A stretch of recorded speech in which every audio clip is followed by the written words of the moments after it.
विधानसभा के लगातार तीसरी बार जीत के आए हैं हमारे विधायक संजय सिंह जी हमारे साथ जुड़े हुए हैं। बहुत-बहुत स्वागत है आपका संजय सिंह जी। अरविंद वार्ता न्यूज़ की टीम से आपको बहुत-बहुत बधाई हो कि आप धन्यवाद लगातार आपको। तीसरी बार जो है वो जीतते हैं। तो क्या कुछ आगे का प्लान है आपके लिए क्षेत्र की जनता के लिए? सबसे पहले तो आपको बहुत-बहुत धन्यवाद और सर्वप्रथम मैं आपके माध्यम से बैहर विधानसभा क्षेत्र की समस्त जनताओं को, जिन्होंने मुझे आशीर्वाद देकर लगातार तीसरी बार इस बैहर विधानसभा क्षेत्र का विधायक बनने का अवसर दिया, उसके लिए मैं समस्त मतदाताओं को बहुत-बहुत आभार व्यक्त करता हूँ, उनको बहुत-बहुत धन्यवाद देता हूँ। मेरी जीत का जो श्रेय है, बैहर विधानसभा क्षेत्र की जनता ने जो मुझ पर विश्वास किया, भरोसा किया, उसको मैं सबसे बड़ी अपनी जीत मानता हूँ। चूँकि हमारे क्षेत्र में बेरोज़गारी एक बहुत बड़ा मुद्दा रही है। एक बड़ा कुनबा जो है वो दूसरे राज्यों में काम करने के लिए जाता है। हमारे यहाँ एचसीएल है और भी लगे हुए दूसरे क्षेत्रों में और भी खदानें हैं। बावजूद इसके क्यों हमारे यहाँ के लोग जो बाहर काम करने जा रहे हैं, उनके लिए अब आपकी क्या प्राथमिकता रहेगी? देखिए जैसा कि आप सब लोग जानते हैं कि न केवल बैहर बल्कि पूरे प्रदेश में लोगों को रोज़गार नहीं मिल पा रहा है। ना तो रोज़गार मिल पा रहा है, ना तो स्वरोज़गार मिल पा रहा है।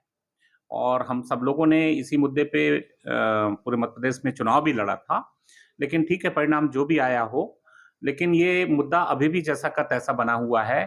पिछले 18 साल से प्रदेश में भारतीय जनता पार्टी की सरकार है। लोगों को युवा जो पढ़ लिख कर आगे बढ़ गए हैं, ना तो उनको रोज़गार मिल पा रहा है, ना तो स्वरोज़गार मिल पा रहा है। यही स्थिति मेरे अपने बैहर विधानसभा क्षेत्र की है। बहुत सारे लोग रोज़गार और स्वरोज़गार के लिए हमारे पास भी आते हैं। लेकिन सीमित संसाधन हिंदुस्तान कॉपर लिमिटेड है, वहाँ पर भी स्किल्ड लेबर की बहुत ज़्यादा ज़रूरत पड़ती है। तो हमारा प्रयास रहेगा कि हम यहाँ के स्थानीय लोगों को किस तरह से हम स्किल्ड कर सकते हैं। साथ ही साथ हमारा फ़ोकस रहेगा कि हम उनको स्वरोज़गार के माध्यम से कैसे हम रोज़गार उपलब्ध करा सकते हैं, वो हमारा प्रयास अच्छा, रहेगा। बैहर क्षेत्र जो है वो ट्राइबल क्षेत्र है। यहाँ शिक्षा व्यवस्था को सुधारने के लिए क्या कुछ कदम उठा सकते हैं आप? देखिए मैं आपको बताना चाहूँगा, मेरे से पहले मेरे विधायक जो थे मेरे पिताजी श्री थे, पूर्व विधायक थे, तो तब वो आदिम जाति कल्याण विभाग के मंत्री हुआ करते थे और मध्य प्रदेश सरकार में उन्होंने मंत्री पद लिया हुआ भी है। तब उन्होंने और उनके कार्यकाल में सबसे ज़्यादा स्कूल अगर कहीं खोले गए, तो वो बैहर विधानसभा क्षेत्र में खोले गए थे।